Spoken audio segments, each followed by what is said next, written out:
পরীক্ষাটা হচ্ছে, আদৌ নিয়োগ হবে তো? এমনই হাজারো ধুলাচলের মধ্যে আরও একবার প্রাথমিকে নিয়োগ পরীক্ষা টেটে বসতে চলেছেন পরীক্ষার্থীরা। রবিবার সকাল থেকে নির্দিষ্ট সূচি মেনে বাঁকুড়ার পরীক্ষার্থীরা হাজির হয়ে গেছেন পরীক্ষা কেন্দ্রগুলিতে। দুপুর 12টা থেকে শুরু পরীক্ষা।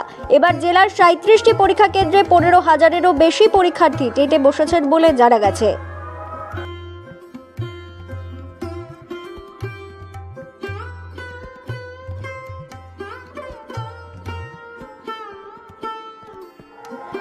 বাঁকুড়া শহরের এক পরীক্ষা কেন্দ্রে উপস্থিত পরীক্ষার্থীরা বলেন, আশা একদমই নেই বলতে গেলে। আগের বারে যারা দিয়েছে তাদেরও নিয়োগ নেই, আমাদেরও হবে কিনা কি জানি, কোনো নিয়োগের নোটিফিকেশন নেই। ব্যাস এটুকুই। সব আশাই তো চেষ্টা করে মানুষ, কিছু তো আশার মধ্যে আছে, কিছু যদি হয় তো খুবই ভালো হয়। আশা খুবই কম, তাও যতটা আশা করা যায়, যদি সরকার সদিচ্ছা থাকে, যদি করে চেষ্টা করে।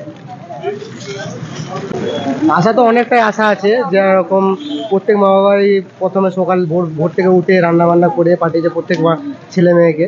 তো আশা খুব একটা মানে একবার পাস করে আছে, তাও সত্ত্বেও তো চাকরি বাকরি তো কিছু হয়নি। আবার দ্বিতীয়বার আশা নিয়ে পরীক্ষা দিতে এসেছি, যদি পরীক্ষা দিয়ে পাস করি বা ফেল করি, বা যারা পাস করবে তাদেরকে যদি খুব তাড়াতাড়ি নিয়োগ করা হয়, তাহলে এটাই সবচেয়ে খুশি হব।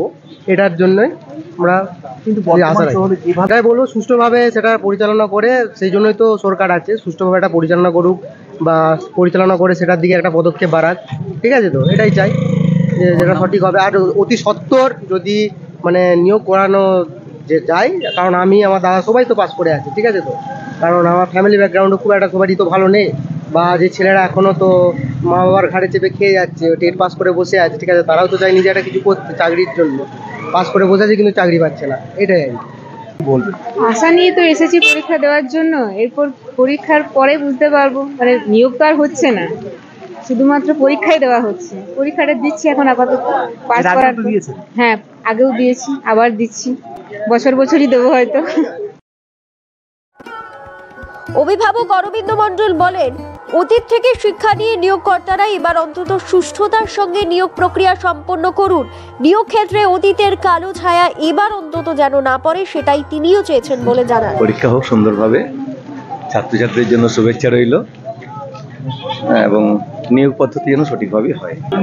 আশা করছি দীর্ঘদিন যাবৎ যেসব টালবাহানা চলছে, আইনি জটিলতা চলছে, আশা করি আমাদের নিয়োগকর্তারা যিনার দায়িত্বে আছেন, এবারে অন্ততপক্ষে অতীত থেকে শিক্ষা নিয়ে সুন্দরভাবে নিয়োগটা হবে, এই আশাটা আমরা রাখছি। ব্যুরো রিপোর্ট, দক্ষিণ বাঁকুড়া দর্পণ, বাঁকুড়া।